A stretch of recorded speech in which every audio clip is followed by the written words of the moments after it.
Assalamualaikum warahmatullahi wabarakatuh. Salam sejahtera bagi kita semua. Om Swastiastu, Namo Buddhaya, salam kebajikan.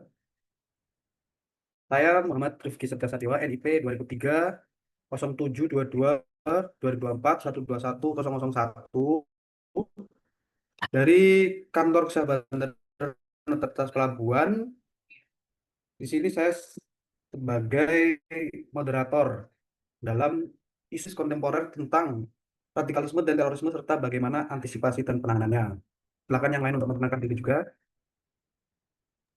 Siap, mohon izin memperkenalkan diri. Nama saya Yosafat, NIP 2002 1021 2024 12 1002, asal instansi dari UPBU kelas 3 Bandar Udara Silampari. Perkenalkan diri, nama Rizal Fazar bin Ahmad, NIP 2002-0622 2024 asal UPT dari UPBU kelas 2 Taman Padang, Bandar Udara Taman Padang, Kampus. Perkenalkan, nama saya Simin Walianggen, NIP 2003 0923 2024 12 1001 BPTD kelas 2 Papua. Baik, di sini yang pertama saya akan jelaskan dulu tentang topik yang akan kita bahas hari ini, yaitu isu tentang radikalisme dan ekstremisme. Eh, Yang pertama, untuk pembahasan kali ini pada saudara Yosafat, menurut Anda apa filosofis sebenarnya dari radikalisme dan ekstremisme? Baik, terima kasih atas waktu yang diberikannya. Menurut saya, radikalisme dan ekstremisme itu hampir mirip, tapi sepenuhnya berbeda. Kenapa? Karena paham radikalisme itu paham atau ideologi yang inginkan perubahan besar, mendasar, dan cepat, namun tidak ada kekerasan di dalamnya. Misalnya, seorang yang menolak sistem demokrasi dan ingin menggantinya dengan sistem lain secara total dianggap berpaham radikal, meski belum tentu melakukan kekerasan. Sementara ekstremisme adalah sikap atau tindakan yang sangat keras, tidak toleran, dan sering disertai dengan kekerasan dalam membela suatu pandangan atau ideologinya, baik itu politik, agama, maupun lainnya. Terus contohnya tuh kayak kelompok yang ingin meledakkan tempat ibadah, terus membunuh orang dengan alasan ideologi ekstremisme, kayak contohnya agamanya paling benar dan semacamnya. Siap, cukup. Terima kasih. Terima kasih atas pendapatnya. Jadi bisa dikatakan bahwa ekstremisme itu hampir sama dengan terorisme ya, Mas. Iya Mas, kurang lebih seperti itu. Tapi ada perbedaan dengan terorisme. Terorisme itu mungkin menteror. Kalau ekstremisme itu karena dia itu eh, kukuh atau dia tuh sangat menjunjung tinggi paham atau ideologinya, namun dia berbentuk kekerasan seperti itu. Siap, baik. Terima kasih Saudara Yusafat atas pendapatnya. Selanjutnya untuk Saudara Rizal, siapa sebenarnya pelaku dari radikalisme dan ekstremisme yang bisa mengancam kedaulatan negara kesatuan Republik Indonesia?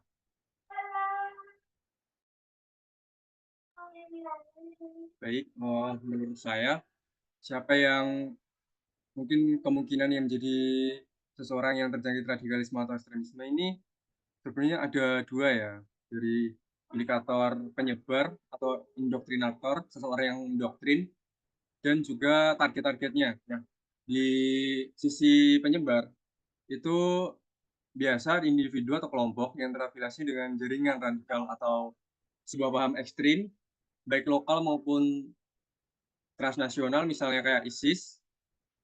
Nah, yang aktif dan merekrut dan menyebarkan ajaran mereka yang mereka anggap benar. Nah, target-target mereka ini biasanya di kalangan-kalangan rentan ya, seperti remaja, mahasiswa, atau individu yang merasa terpinggirkan, seperti seorang yang sedang mencari identitas atau jati diri mereka, sehingga tidak mempunyai prinsip yang kuat, sehingga mudah goyah kepercayaan mereka. Baik, terima kasih atas pendapatnya, Saudara Rizal. Jadi menurut Anda, kelompok seperti mahasiswa dan juga remaja yang masih mencari jati diri seperti masa-masa muda menjadi target yang sangat rentan ya dalam masuknya pemahaman radikalisme dan ekstremisme tersebut ya Mas. Iya, Mas. Jadi sejauh ini kan memang seorang mahasiswa atau siswa itu kan memang sedang apa? Seseorang yang dalam masa pertumbuhan ya. Mereka sedang mencari jati diri mereka. Mereka bimbang dengan masalah-masalah hidup mereka. Mereka sedang berkembang.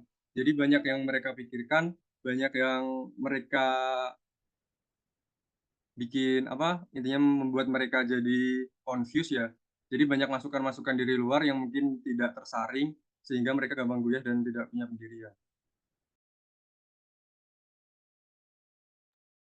Oh, baik, terima kasih atas pendapatnya. Selanjutnya, kapan paham radikalisme dan ekstremisme tersebut bisa mengancam ideologi Pancasila dan Persatuan Bangsa Indonesia? Mohon pendapatnya Saudara Simeon.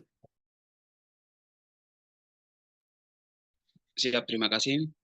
Jadi dari saya ya, untuk apa yang tadi sudah menyampaikan, itu adalah kalau untuk kebangsaan ideologi adalah kita harus bersatu dan kita harus jaga nilai-nilai kebangsaan, dan kita harus jaga uh, misalkan dari orang mungkin dari luar mungkin masuk melalui, mungkin karena faktornya kita pengamanannya kurang atau kita mungkin faktornya kita kelalaian. Mungkin dari saya singkat mungkin demikian, terima kasih. Baik, kalau begitu sebenarnya di mana sih radikalisme dan ekstremisme ini bisa masuk dan mengganggu ideologi Pancasila dan Persatuan Bangsa Indonesia? Saya mohon pendapatnya untuk Saudara Rizal. Di mana sih paham-paham seperti ini bisa masuk dan di mana sih celah-celahnya? Nah, di sini ada faktor ya, ada yang online sama yang offline. Nah, dari segi online itu media sosial sekarang itu sangat tidak bisa diprediksi ya. Seperti forum daring, aplikasi-aplikasi seperti WhatsApp, Facebook atau Instagram yang dimana setiap orang itu bisa mengakses tanpa batas.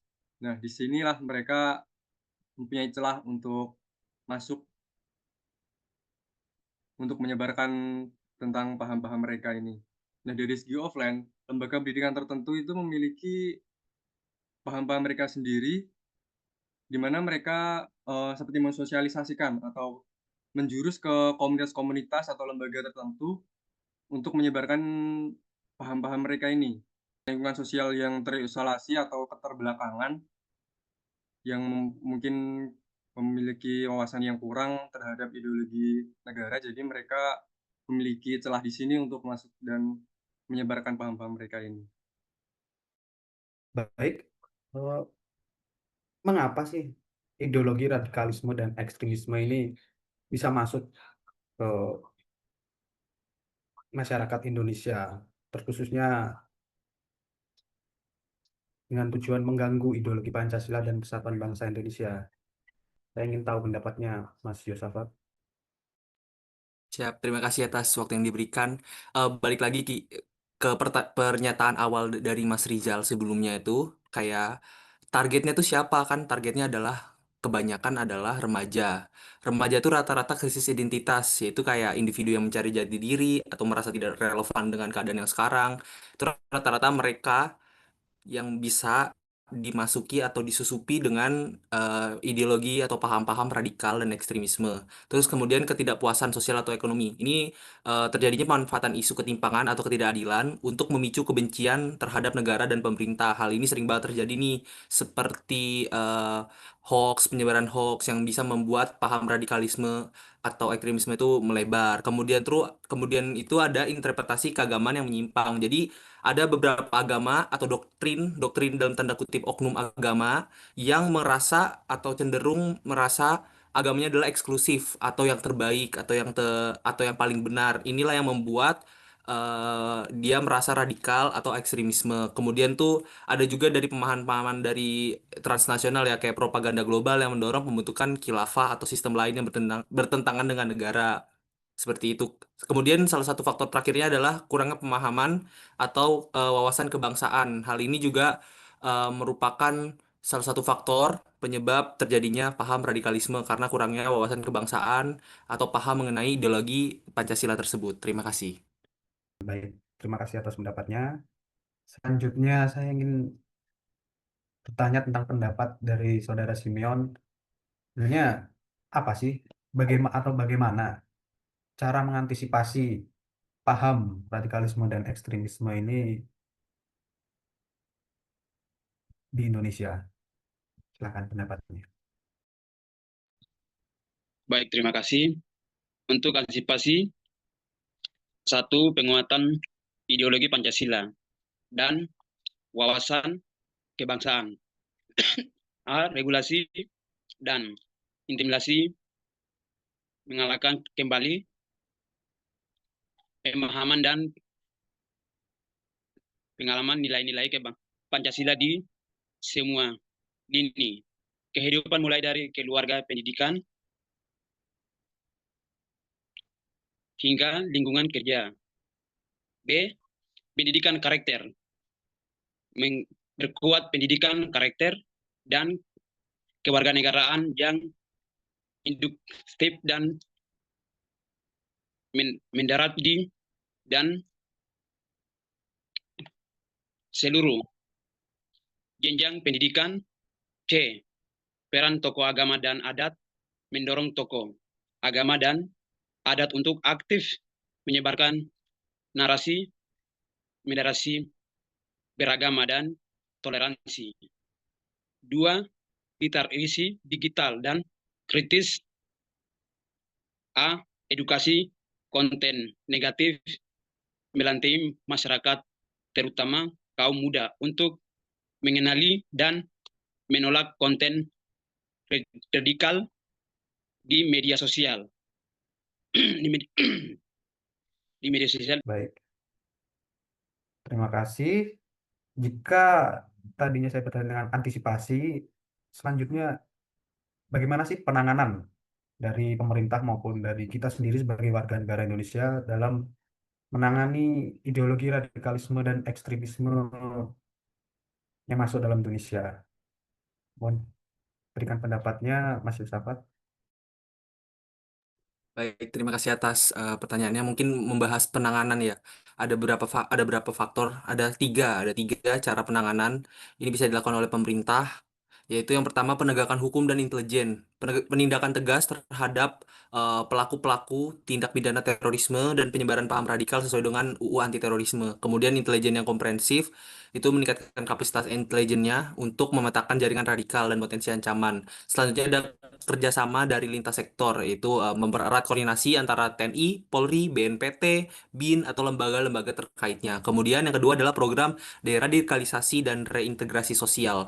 Ini seperti pendekatan humanis, melaksanakan program-program yang komprehensif bagi mantan narapidana. Kemudian ada reintegrasi sosial, yaitu memfasilitasi sosial mantan narapidana agar dapat hidup kembali normal di tengah-tengah masyarakat, termasuk dukungan pekerjaan dan pendidikan. Kemudian melibatkan keluarga, yaitu mengajak keluarga dan komunitas untuk berperan aktif dalam proses deradikalisme dan reintegrasi tersebut. Kemudian yang terakhir adalah pengawasan konten dan platform digital kayak seperti blokir konten-konten negatif yang bikin atau memicu sara paham-paham radikalisme, kemudian kerjasama dengan platform-platform yang lainnya, mendorong platform digital tuh untuk lebih proaktif untuk menghapus konten-konten sensitif, yaitu terorisme dan radikalisme. Menurut saya itu salah tiganya cara penanganan dari paham radikal dan ekstremisme maupun terorisme. Baik, menurut saya sekian pembahasan tentang isu strategis kontemporer tentang radikalisme dan terorisme, serta kita juga telah memaparkan antisipasi dan penanganannya. Jadi sudah cukup lengkap dan cukup jelas. Terima kasih atas pendapatnya untuk semuanya yang telah hadir. Demikian, terima kasih. Wassalamualaikum warahmatullahi wabarakatuh. Waalaikumsalam. Terima kasih Mas Rifki, moderator.